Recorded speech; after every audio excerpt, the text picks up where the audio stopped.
Very good morning. If you're just joining us, we're talking Youth Month in South Africa, youth issues.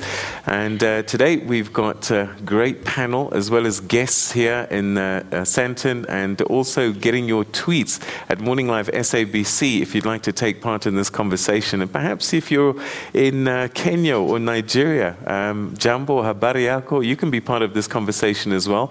Share your thoughts about lessons that you've learned in your country that we perhaps could take on board here in South Africa. So please get tweeting. We'd love to hear from you. But we're talking now we got a question just before. Nuclear energy, Nexa, there's a bill that's coming through. How can we get young people to know about it and also take up opportunities that this nuclear bill might be able to present? Yeah. Look, not only with the nuclear belt, but with a whole range of, mineral resources. We are exporting millions of jobs to China, to the United States, to Europe, and part of the interventions that is led by the Department of Trade and Industry is to build our industrial capacity. And what they've also been championing is this program around black industrialists, whose main intention is to beneficiate. Government is saying that we need to procure 70% of its goods and services locally. It means that we have to upscale in terms of local production. So but I think what is important is that with major government projects, there is a youth element that is factored in. If you look at the 18 SIPs that are in place, which is the Strategic Infrastructure Program, there's a youth element, built into there. And we'll obviously be looking at what youth element is there in terms of the nuclear, program. And also that, with regards to mining and everything else, we have to ensure that young people are not only suppliers of gumboots and overalls and all of that, but that they are also actually involved in the actual mining processes. Okay. Mr. Mbudana, your thoughts? The gentleman also asked, how can we get our young people excited about engineering, nuclear, other areas? Because they look at you and they want to be you, and that's great. But we also have to encourage them to think about nuclear as an industry. Well, I do think that there needs to be a better way of disseminating information to the young people. Someone mentioned, how do young people in the villages where I come from get to find out about these kinds of opportunities, because actually there are many people who are sitting at home with those kinds of degrees, whether they understood what they were getting themselves into or not, they don't seem to understand what the next step is. And the issue of many of these industries being monopolized by companies that have been around since before 1994 is also like a problem that I think the program of the black industrialists is trying to address. I mean, for instance, there's a company called Consol. As far as I know, they are the only ones who are supplying glass to any company that needs glass in SA. We need to break down those kinds of monopolies and then also inform our people that there are these opportunities, fund them, and more than just funding them, but actually create the work for them, create the clientele for them, and break down the monopolies. NYDA, can they help young people get involved in this nuclear build? Because this is the next huge project, isn't it? We need young people to be pioneers in society. We need, youth should be always looking to walk that road less traveled. And so part of the challenge is a mindset change where young people are able to see the opportunity in everything, in whatever challenge we may have. And so if there's an opportunity in nuclear build, in the energy sector, we want young people to be brave and bold enough to take that opportunity. And as we say in the NYDA, you lead and we will support. Take the opportunity, develop a bankable proposal that we can then take to a 2.7 billion rand fund made available by CIFA and the IDC. We'll be able to invest in your idea and turn that into a viable business for yourself, but also in terms of transforming our productive economy. So I think it's a two-way street. We expect young people to take the opportunities, and on our hand, we will then support where we can. Okay, let's go to table 18. We'll find Zuki Sambuli. Table 18. Good morning to the panel. My name is Zugi Sambuli from Barclays Africa. I'm a quantitative analyst within Model Risk. My question is just around the culture that we're creating around entrepreneurship in our country. So what I'd like to understand is what is the NYDA and government doing to try and create a culture that allows entrepreneurs who have failed to start again without punishing them? Because I think that's one of the problems. One of the things that have allowed Silicon Valley and America to succeed with entrepreneurs is that they allow entrepreneurs who have failed to start again and without punishing them and making them and casting them out of society for having failed in their ventures, especially when it comes to innovation, because failures can happen. Thank you. All right, that's brilliant. So a great question. How do we do that? Look, I mean, our experience is that those who try for the second time actually succeed, and that's why the NYDA is providing a grant instead of a loan, because a lot of young people went in there, took up the loan, businesses collapsed and they can't repay it, probably with with FICA and blacklisted and all of that. So the point is, how do you support, especially those who come back and say, look, we've learned our lessons, how do we move forward? So I fully agree, with the points that he's making, and I think F&B and Barclays are some of the companies that have done a lot of great research in terms of how entrepreneurship should be surviving in South Africa. But I think beyond that, what we also want to encourage is youth cooperatives. So not only will we be getting young people trained as entrepreneurs at school level, which is what the National Youth Policy says, because we've got to build the culture at that level, but we will also be in the next year or so launching the Cooperative Institute led by the Department of Higher Education and Training, in order to ensure that we improve on the culture of entrepreneurship and cooperatives. All right, okay, I want to go straight to table 20. Hlumisa, is it Nene or Mene? Table 20.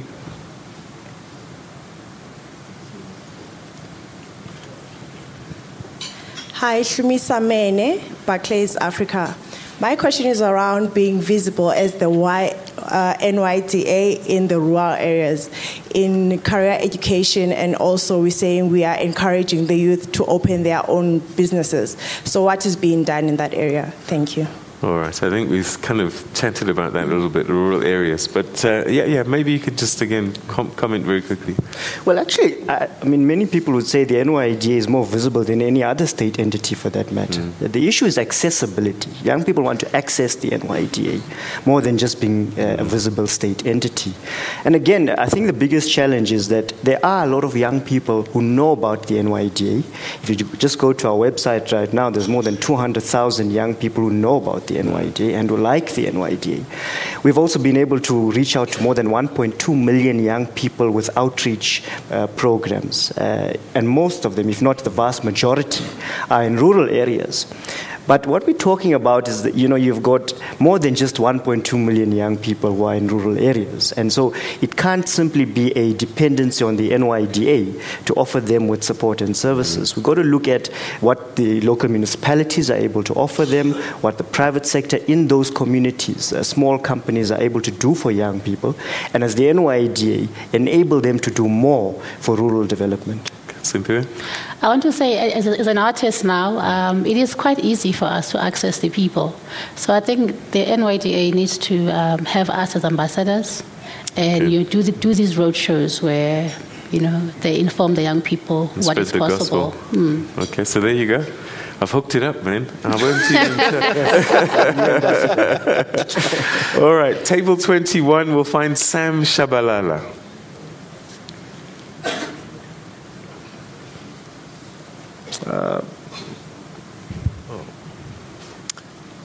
Sam Shabalala, table 21. As the microphone gets to Sam, there's a question that I've got. I came across a concept recently called the missing middle. Yeah. And what they're saying is that, look, we're busy focusing on developing these young entrepreneurs and these new businesses, and a lot of them are not going to make it past 3-4 years. But actually, the biggest hope is in the guy who's not yet become a big business, but in that middle range. What assistance are we giving them? Because they probably are the ones that are going to build the sustainable jobs immediately. No, look, I mean, there's no doubt about that. I think more than 40% of sustainable jobs created in our economy are through small businesses, and that is why our intervention is not only to create more small businesses, but also to make sure that the existing ones survives. And when we engaged with through the planning, monitoring, and evaluation role with some of the small businesses chaps, the big complaint is around government paying them on time within the 30 days. And there is a unit that has been set up in the presidency which is looking at exactly that problem to ensure that government pays people on time. But beyond that, I think that we really need to support what you refer to as the missing middle. The small building small businesses, and especially in manufacturing and in the various industries, will ensure that we create sustainable jobs. All right, okay. Sam Shabalala. Thank you very much, Program Director. First of all, I'd just like to thank the Office of the Chairperson of NYDA, Mr. Pillay, and the support that has been given just to introduce myself, I'm from the organization Disabled Youth of South Africa, DISA. As I was saying, just to thank the Office of the Chairperson for the support that we've been getting, and also for what is planned going forward. But my question actually will be addressed to the DM. To ask with the DM that when it comes to mainstreaming across board with the different government departments, when it comes to mainstreaming of youth with disabilities and the rights and the development there too, we found that there's been some exclusion, and we would not want to deteriorate it to a point where we're calling it that it's actually a systematic system that's there to exclude us and not involve the disabled youth. But we ask from you, DM, what are you going to do going forward to ensure the during monitoring and evaluation that disabled youth does get mainstreamed, and that disabled youth do get developed and get jobs and the procurement business development that we need. Thank you very much. Okay. Look, I think there's extensive section on the National Youth Policy 2020 around young and disabled people, not only about what government should be doing, but generally about what society, should be doing. There are certain things which we, do not think about. When we think about, how we get or how we empower disabled people, we think about access to public buildings, universities, but we never think about social institutions. I'm sure if you bump into him in a show by Simpiwe Dana, you'll be asking yourself, what is this chap in a wheelchair doing? Or if you bump into him in a nightclub, what is this chap in a wheelchair doing? And those are the type of social constraints that people living with disabilities are confronted with. So the intention is not only to get government to prioritize the needs of people with disabilities, but also society as a whole to begin to accept that people are differently abled. But I think what is also more important is that in the past you had this excluded form of, they called it secured employment for people with disabilities. And our argument is that you need to integrate employment. You can't have, some factory there and you refer to it as solely for, excluded people. And just as a final point, the monitoring and evaluation function of the department also makes an assessment of how all of government is performing in terms of mainstreaming issues that relates to people with disabilities. Quarterly reports that goes to the president, and an assessment is made on the basis of that. Okay, Yeshin, do people with disabilities get a priority lane? We do need to do a lot more for youth with disabilities, but I think we've also made significant progress. We, for example, have established a number of partnerships as the implementing agency of the presidency, that being the NYDA, with your DPSA, DISA, etc. And planned for the end of this year is a national summit for youth with disabilities, so that young people with disabilities are able to shape their own program and be able to then inform what should be taking place, a long-term plan that can be implemented by all government departments, the private sector, and civil society.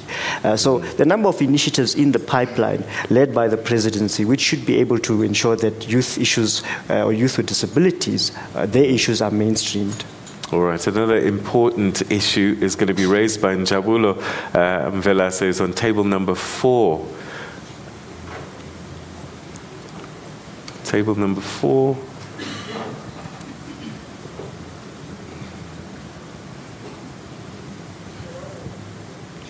Morning, everyone. My name is Njabulo Mvelase. As the ambassador of the young people in South Africa, my question is, what is NYDA and the New Age doing in order to decrease the overdose of nyaope in our country? Okay, nyaope. Overdose of nyaope. Nyaope, oh. Yeah. And it's a huge problem. It's not just nyaope, it's substance abuse generally, and that includes alcohol. And you've got young people unemployed doing nothing, they can fall into many areas. Let's start with you, Cynthia. I think when young people are idle, then this is what happens. I almost wish the Ministry of Sports and Recreation were here to answer what they plan, because that's what it is. When the young people are idling, then they find ways to entertain themselves. We need to have more sports and recreation facilities, and actually, not just sports and recreation, but a place where we groom the next Sipiwe Chabalalas and and the next Mpiwe Danas. We need those spaces, and in our townships and in our rural communities. I think Rahima Segela was speaking about doing something similar in the rural communities, where you have an amphitheater, and it's a space where young people can engage in many recreational activities and also sporting activities. But it's not just that they're idle, though, isn't it? Because sometimes it's just the social conditions in which you find yourselves in, where you live, broken families, whatever. There's so many factors, and I guess we have to look at the whole picture. No, of course. I mean, look, both sports and recreation, but also social development, have been doing a lot of work and a lot of outreach program that the NYDA has been doing on issues of drugs and substance abuse. Yes, if you are unemployed, not in school and all of that, you're vulnerable to drugs. But it's also not only, the vulnerable youth. It's also young people who are, cash flush. Every year, after grade 12 examinations, young people go to some suburb in Durban. They've got a rock festival. They drink themselves to a pulp. They experience with drugs, and all sorts of things. And those are the type of things that, it's not only young people who are impoverished. In fact, the more money you have access to, the better a chance to, buy drugs and alcohol and substance. But I think that, when we met with the Freedom Front Plus and Solidarity, they said something which I thought was very, very important when we were consulting with them on the youth policy. They said that at the core of dealing with problems of drugs and substance abuse is if we can build strong communities and strong families. We have to get parents into action. No amount of governmenting, if there's such a thing, will resolve the crisis of the problem of drugs and substance abuse. All right. Okay. Let's go to Margs Masemola, table number You've got your mobile phone here for your table number. So do you want to send that? Call me. Okay. Thank you very much, and we'd like to appreciate the opportunity being given here. My question is quickly to the presidency and the NYDA. To ask that, does NYDA has the mandate to hold all this government department and private sector to task in terms of all these issues we are talking about?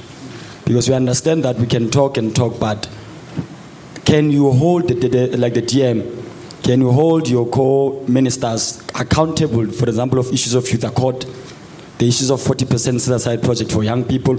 Can you hold them accountable, even to the municipalities also? Do you have, as NYDA, to say, what are you doing in terms of youth development? Because, for example, you'll find that they'll say, it's not our competence as local government, youth development. When is the youth development going to be a competence of every local sphere of government and private sector and be an act so that everyone must comply with that? So it cannot be scammed to every day. Thank you very much. Okay.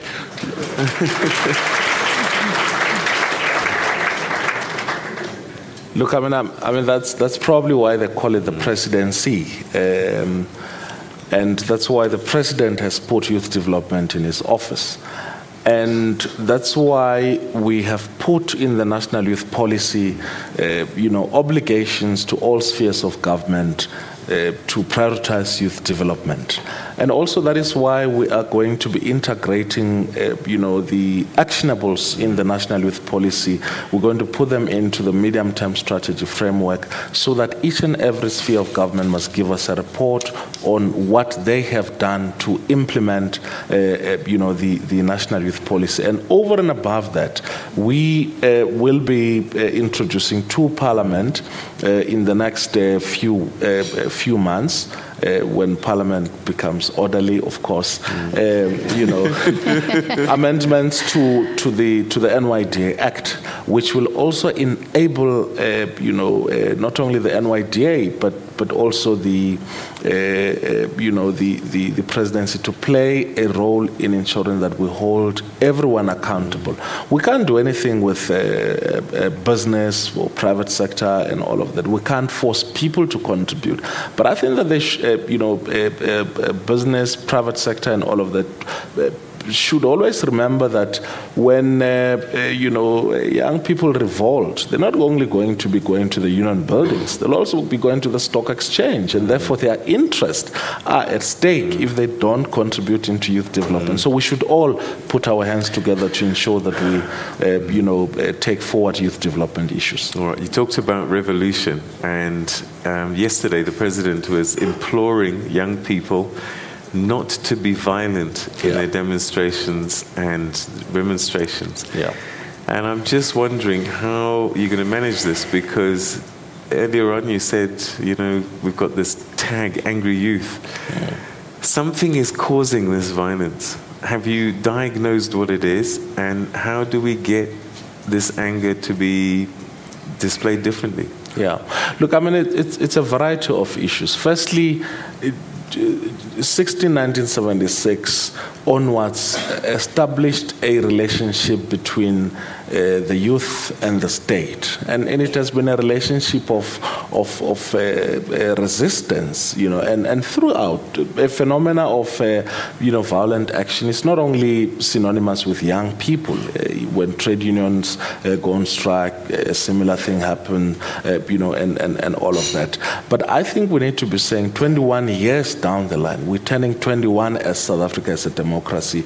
We need to be thinking about how do we disconnect, conflict resolution from violence, because I mean it's not only economic issues, it's also sociological and psychological issues about how we lived under a violent system and how violence was used, to resolve many conflicts, and not only political conflicts, social conflicts, family conflicts. People resort to violence. Classroom conflicts, when a teacher can't discipline kids, they well, in some instances now resort to violence. So how violence has generally manifested itself in our society, I think we'll have to look, into that. We've gone into, spiritual healings. We've got the Freedom Park and all of Deputy that. Minister, often when I hear these young people, they say, if we don't get violent, you don't listen to us. But if we look at the example, for instance, set by the VETS SRC, who said students are financially excluded, and they didn't go out and destruct campus. They actually raised a lot of money for more students to be, to be included, to be registered. In TUT, where we were yesterday, 18 months ago, a couple of months ago, they banned about 18 cars. But learning from their experience, the SRC led an initiative to raise money to get students into the university. So there are also positive examples which we are to, to learn from. But I think that it's not only about indicting young people for being violent. We should also indict authorities who refuse to, to listen, to give an ear to young people. It's not only the case, and always the case, that when we resort to violence, that our issues would be, resolved. All right, we're going to take another quick break, and then we'll get to your tweets, as well as more questions from our audience here in Sandton.